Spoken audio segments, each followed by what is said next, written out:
For reasons that may be obvious, the mysterious Noidis alis has become better known as the disco clam. Researcher Lindsay Doherty fondly recalls the first time she saw one.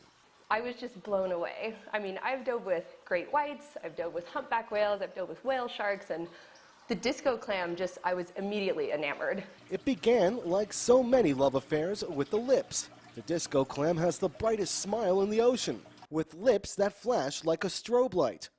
Doherty says many people confuse the clam's flashy light show with bioluminescence, which produces light through a chemical reaction.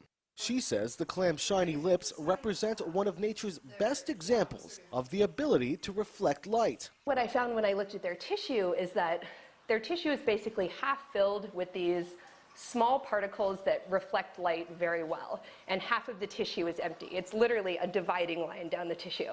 And when you look at high-speed video of what's happening, you can see the reflective part of the tissue unrolling, and the light reflects, and then the non-reflective side rolls back up. And if you do high-speed video, you can see that this is happening 5 or 6 times a second, which makes it look like it's literally flashing. This reflective ability is so highly adapted that the clam can produce its display deep underwater, where very little light penetrates.